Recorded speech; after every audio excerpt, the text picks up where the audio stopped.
Well, it is great to have the opportunity to gather with you this morning, and I know that it's unique, the situation that we're in, and it really just is a privilege to be with you this morning.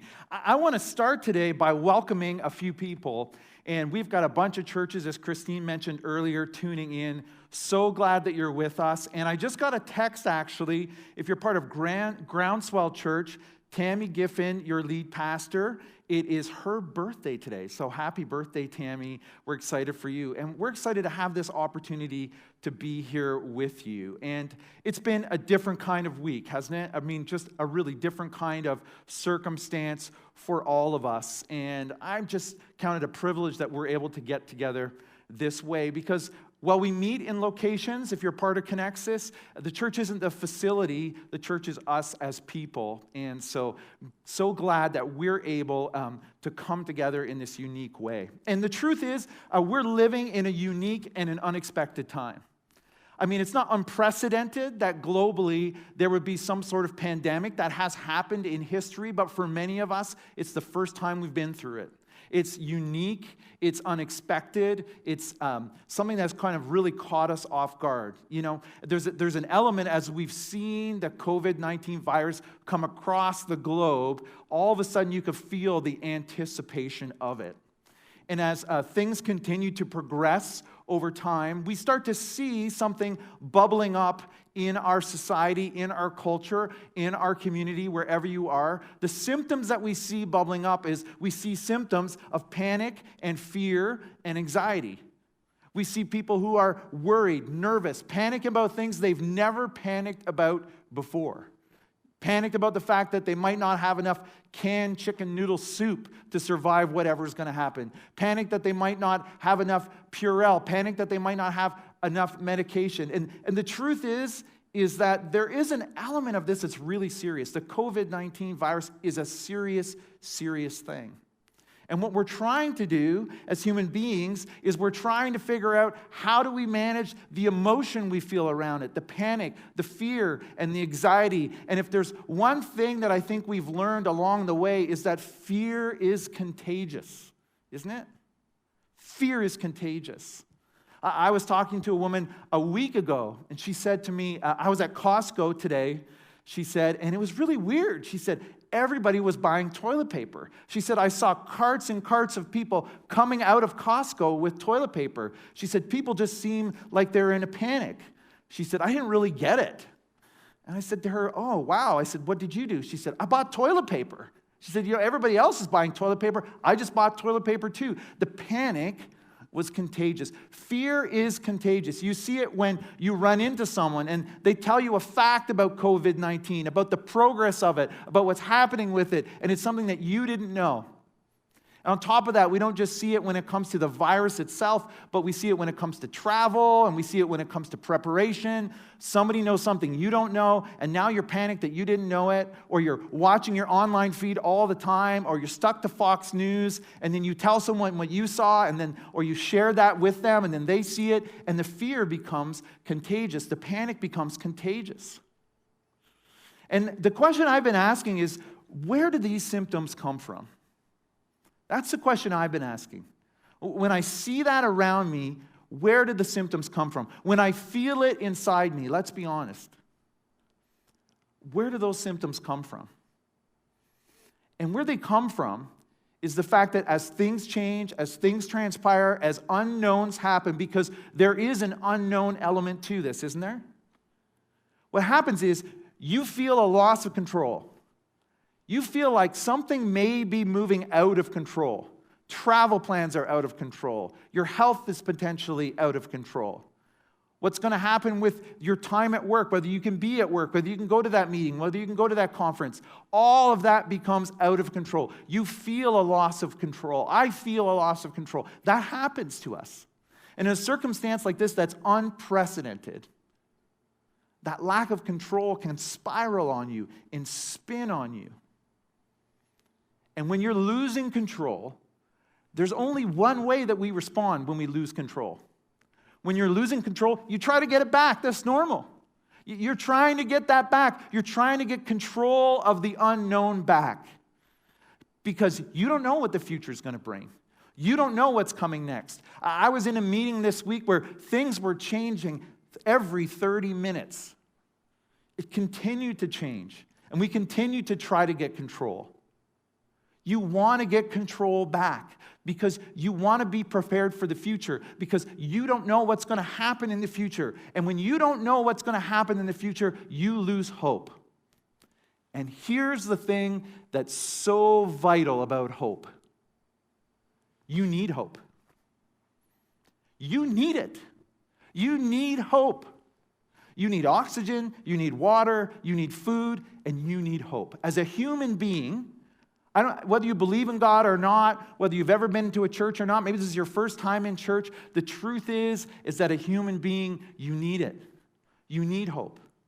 Many of us, unfortunately, have lost friends and family who've taken their own lives because they ran out of hope. Because you need hope to live. Hope in the future is what keeps us moving forward in our lives. Now, you can take two identical people, put them in two identical rooms, and you can give them two identical boring tasks. Let's say it's hammering a nail into a piece of wood and say, you're going to do this in this room every day for the next month. And you can say to the first person, you're going to do this every day for the next month, and at the end of the month, I'm going to give you $1,000. And you can say to the other person, you're going to do this every day for the next month, and I'm going to give you $5 million. And when they walk out of that room, one of them is going to say, man, that was so difficult. An entire month. And the other one's going to say, that wasn't that bad. Wasn't that bad? Because they knew that the future was something huge for them. They had a greater hope. We need hope as human beings to keep us going. It's in our DNA. And the truth is, spiritually, it's in your soul. You need it. And in a circumstance like this, you try to build it. I try to build it. I want to show you how you build hope. Because what you're likely doing even now is trying to figure out how to build hope for the future. One of the ways we do it is preparedness. We try to get so prepared that we've got every potential circumstance covered. And we want to be so prepared and so that we know that we can handle what's coming in the future. We feel we can handle whatever is next. We saw so many people with all kinds of toilet paper and empty shelves. And what's happening there is this. Toilet paper might run out. You need an extra package or two. I get that. You need some extra Lysol wipes. I get that.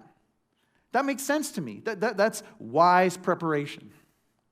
But when you're buying 5 and 10 and 20 packs of toilet paper, you're not buying toilet paper anymore, are you? You're buying control. You think it's control. You think if I could just get so prepared. It's not a bottle of Purell, it's a case of Purell. It's not 1 box of masks, it's 50 boxes of masks. Because what people are trying to do, what you might be trying to do, is you're trying to build hope by being prepared, but at a certain point, it's not about preparation, it's about control, it's about fear as you try to build that hope. One of the ways you try to build hope, many of us do, is knowledge. If I just know enough about the virus. And it's one thing to educate yourself about what's happening in the world. It's another thing to be stuck on your social media feed all day long, scrolling, watching Fox News nonstop, watching CNN, CBC nonstop. If I just get enough knowledge, if I just stay on top of this, if I just, you become almost a news junkie. You need that hit of knowledge to make you feel like you're up to date. You see, when you move past the point of being informed, what you're trying to do is you're trying to control. You're trying to build your own hope. It's the same thing with our wealth. We do that even before the virus. Our wealth was the thing. I've got enough set aside for retirement. Whatever happens, I know I'm going to have enough money to retire. Whatever happens, I know I've got enough money for the future. Whatever happens, I know I've got that nest egg set aside. And many of us, including myself, have experienced this week. That hope that I might have been trying to build is gone. Your hope, if that was what your hope was in, it's gone. And you feel, man, like if I could just get that back, how am I going to get that back? How am I going to figure this out? Because that's what you were building hope. Maybe it's your health. That's another way that we build hope. We try to build hope by saying, if I just stay healthy enough. And it's one thing to say, hey, I'm going to take proper health precautions. It's another thing to say, I'm just going to lock myself in a room even though there's no reason for me to. And for some people there is. They've been asked to self-isolate, and that makes sense. But for some of us, we just get so afraid. We're washing our hands not regularly, but we're washing it every minute. We're Purelling every 2 seconds. This is what my hope is if I can just keep clean, if I could just stay healthy, if I could just stay isolated, then I'm going to be able to handle whatever is in the future. You're trying to build hope.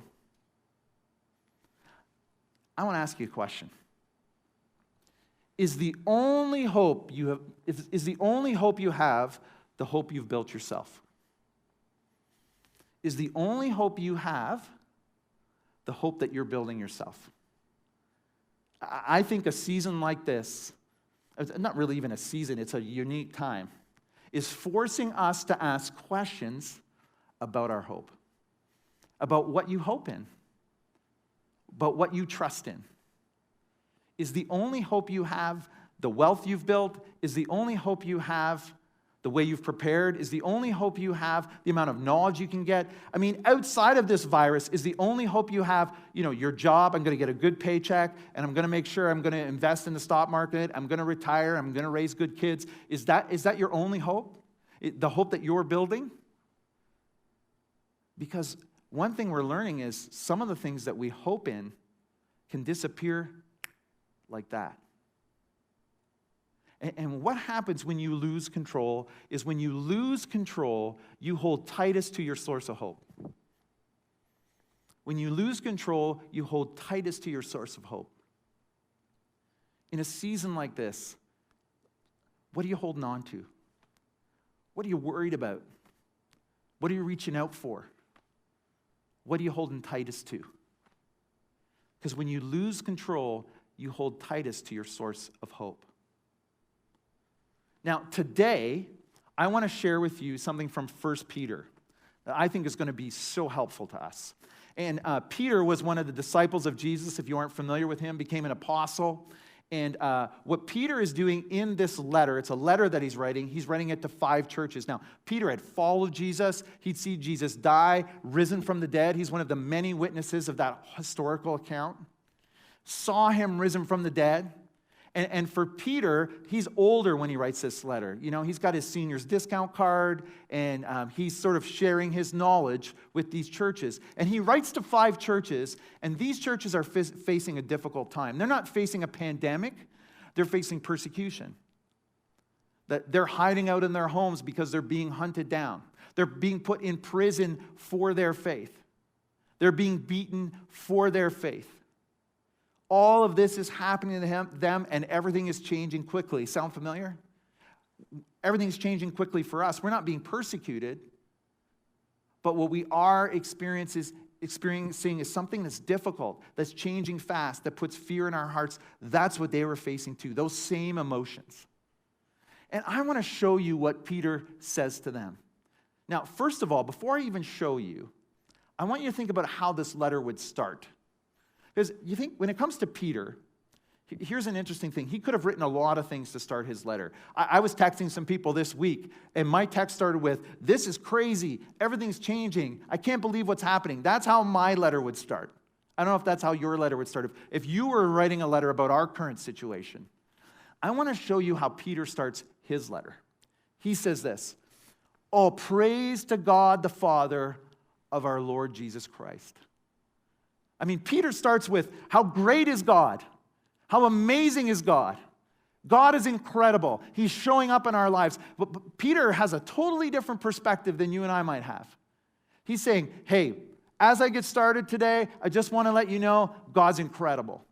That God's shown up in my life in amazing ways. All praise to him. And then Peter says this. He says, it's by his great mercy that. Now, I think if this was me, I would say, it's by his great mercy that I have the toilet paper I need. It's by his great mercy that I have the Purell I need. It's by his great mercy that I'm prepared, that I have finances, all of those things. You know, you think he would say, hey, it's by God's great mercy that we're prepared for this persecution, church.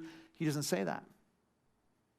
He says this, he says, it's by his great mercy that we have been born again because God raised Jesus Christ from the dead.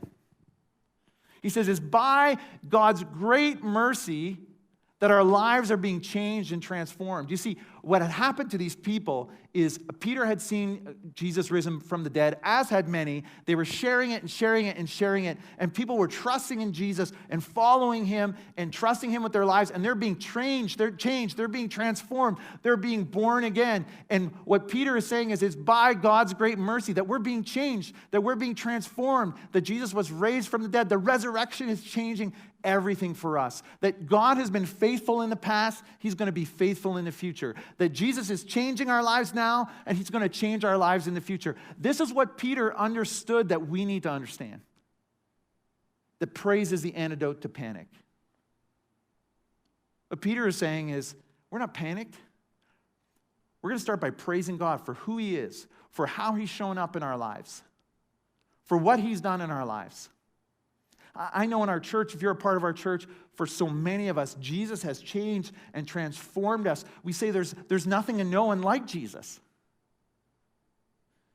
And Peter's saying, man, that's what I want to praise. That's where I'm going to start. That's what I want to praise God for. That's where I want to begin. Let's begin with how our hope, who our hope is in. Let's start by being grateful for all that he's given us. Let's start by being grateful for all that he's blessed us. Let's worship in the face of worry. Let's praise God in the face of panic. See, the thing that Peter knew is that your hope dictates your perspective. If you're hoping in your wealth, your perspective on this week was pretty difficult. If you're hoping in preparedness, the perspective of your week was how many times can I get to Costco and Walmart? If your hope is in your health, you spent all this week trying to figure out how am I going to make sure I wash my hands and isolate myself and clean up, and it's gone beyond what actually was good preparation. What Peter says is, my hope in Jesus dictates my perspective. And then he says this. He says, now we live with great expectation. In the face of fear, he says, man, we're expectant about the future. We're excited about what God has next. It seems weird. Why is he like this? I love this translation in the NIV. The same verse says this, now we have a living hope. To me, this is a better translation. Now we have a living hope. A hope that's alive. Not a hope that disappears. Not a hope that changes. Our hope in Jesus is a living hope. It's a hope that's alive. It's a hope that's going to last beyond us. And he goes on to explain it. He says, and we have a priceless inheritance. An inheritance that is kept in heaven for you. He's starting to talk about eternity now. Hey, as a follower of Jesus, we've got an inheritance in the future that's going to be in heaven for us. He says, pure and undefiled, and I love this, beyond the reach of change and decay. I think this is so critical for you. I think it's critical for me on the days that we go beyond what we should and try to build our own hope. Because the things that we hope in can change. That's been so clear this week. The things that we hope in can decay. They're going to disappear one day. The truth is, whether I like it or not, I'm getting older every day. My body's decaying. The things in my life will change and will decay. But what Peter is saying is, but I have a future inheritance. I have eternity ahead. I have a living hope. See, Jesus is a living hope. It's not a temporary hope. He's not an earthly hope. He's a living hope. A hope that will live beyond us. An eternity that when we die, if we've chosen to follow him, we know we will be with him. Peter says, whatever happens, I got a living hope. So I can praise God for that. And it's a hope that's beyond the reach of change, of anything that could come my way. It's beyond the reach of decay. It's an eternal hope with an inheritance that's going to last forever. What Peter would say to us right now is, your hope is alive and so is your future. Your hope is alive, and so is your future. That if you're a follower of Jesus, not only is he with you now, but he's with you in eternity. Your hope is alive, and so is your future. And then he says this, and through your faith, God is protecting you by his power. He's protecting you now until you reach salvation. He's talking about until the day you die. He says, he says this, until you receive this salvation, which is ready, next slide, which is ready to be revealed on the last day for all to see. Hey, you have got this living hope that's going to be with you while you're on the earth and after that. And Jesus is with you now, and he'll be with you then. He says, so be truly glad, he says. There's wonderful joy ahead, even though you must endure many trials for a little while. Now, what Peter is saying here is, hey, man, this is amazing what's ahead. We know the future. We hope in the future. It's a living hope. But he's not denying that things are difficult. He's not denying that things can be scary. We're going to endure difficult things for a little while. But he says these trials, these difficult things will show that your faith is genuine. It's being tested as fire tests and purifies gold. I want to tell you something. I called two of our elders this week, yesterday morning, separately. And I said to them, hey, it's me again. We've made some decisions together. And both of them said, oh, I was just praying. I was just praying for you. I was just praying for the church. It's amazing how difficulties like this drive us to our knees in a healthy way. Remind us of how fragile our world can be. And it's always been that way, not just this week. We're just realizing it again. But this will show that our faith is genuine, these trials. As we look to our living hope, we're reminded that we don't need to build our hope. There's a hope that lasts forever. And then he says this. He says it purifies gold. He says, though your faith is far more precious than mere gold, remember that your faith is more precious than anything you can own, than anything you can have. He says, so when your faith remains strong through many trials, it's going to bring you praise, it's going to bring you glory and honor on the day when Jesus Christ is revealed to the whole world. Man, this is what Peter says to us. He says this, hope is what you have. Faith is what you build. Hope is what you have. Faith is what you build. If you're a follower of Christ, you have a living hope. That you don't need to manufacture hope. Build a hope that will one day can be toppled over by change and decay. Hope is what you have. But faith is what we want to build. Faith is what we want to grow. We want to be people of faith. That when we face circumstances like this, we're not just leaning into the fact that, yeah, we want to make some preparations, but we're leaning more into the fact that God has a faith, that we have a faith in a God who loves us and cares about us as well. That he's in our corner. In difficult circumstances, we either lean towards God or we lean away from him. But if we lean towards him in the face of fear, faith is what we build. And that's more precious than gold. So we're back to our question.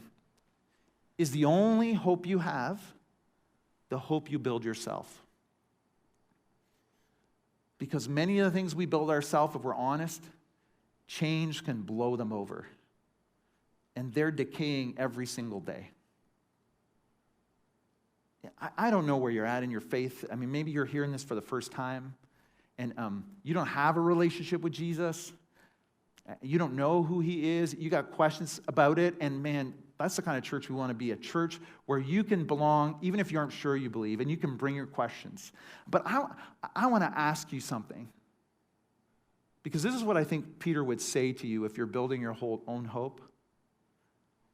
He would say, hold on to the hope that lives. Hold on to the hope that lives. Not the one that changes, not the ones that decay. Hold on to the hope that's alive, that's eternal, that lasts forever. Hold on to that hope. We can build faith. We're going to build faith in that hope, and we're going to do the things we need to do in our everyday lives. But first and foremost, are you holding on to a hope that lives? Because Jesus Christ is that hope. Peter would say, I know, I've seen him die, and I saw him walk right in front of me, how he rose again. He's defeated death, and his Spirit is present in my life. And if you're listening to this and you don't have that hope, I want that for you. I want you to know the hope of Jesus. I want you to know who he is. Because there's no one and nothing like him that changes lives. And the truth is, for those of us who do follow him, we forget, don't we? We forget that we have a living hope. That in the midst of all that's going on, we don't have to be afraid. See, here's the thing about fear. Fear is contagious. We've learned that. Fear is contagious. But so is hope. Hope's contagious too. Hope changes lives too. Hope impacts people too. Hope is more powerful than fear. So why don't we be a people of hope? The thing this week is, as we've kind of realized that we can't meet together, I'm not worried about it. Because if you're a part of our church, this is what you know. That Connexus is who we are as we gather, but it's who we are as we go. That we're a community in motion. That the church isn't any building or any movie theater. The church is who we are, where we are. And this week I want to ask you the question, as a church, what do we do with our hope? What do we do with our hope? Because we don't want our hope to just end with us. How do we share it with others? Because we know it's more powerful than fear, and it's just as contagious. Let's share hope with the people around us. This week, I want to challenge you with something. In a culture of fear, let's choose to be for people. We're doing that organizationally. We've called the mayors in all of our communities and just reached out to them and said, we're here to help. You call us when you need us. We're in the midst of reaching out to our local partners, food banks and shelters, to say, hey, you let us know. We're going to tell them, you let us know when the need gets challenging. We're here to help. We're going to help you financially. We're going to help you with whatever it is you need. We want to get in your corner. But let's not just do that from an organizational perspective. Let's do that as individuals. Let's be for our neighbors and our friends who are afraid. Let's share a contagious hope. Let's be people of hope and of peace. Because no matter what no matter what happens, our hope is alive. It doesn't change. It doesn't decay. It's a gift. Don't hold on to it. Give it to the people around you. I don't know how you can help a neighbor or a friend. Maybe it's a word of encouragement. Maybe it's helping somebody who's elderly, going and getting their groceries so they can have something. Maybe it's reaching out to someone to just say, hey, I just want to check in and see how you are. Maybe it's someone at work who needs you to pray for them. But there's an opportunity for us to spread hope. There's an opportunity for us to show hope in the face of fear. There's an opportunity for us to be for Barrie, for Aurelia, for Midland, for our country, and wherever you are and beyond. Let's spread hope. Let's see lives changed. Let's remember our living hope. Let's remember who Jesus is and what he means to us and how he changes lives. I think we forget. We forget the transforming nature of Jesus. Peter would say, don't forget. Peter saw the resurrection of Jesus. It changed everything for him. You can see it in Scripture. When Peter saw Jesus risen from the dead, it changed him forever. You see him in Acts. He's all over the place, praying for people, reaching out to the poor, ministering to people. When he saw that, he couldn't help but be for the people around him. Let's be no different. Let's live changed lives. Let's share the hope that never dies. Let's pray together. God, I just come to you in this unique time,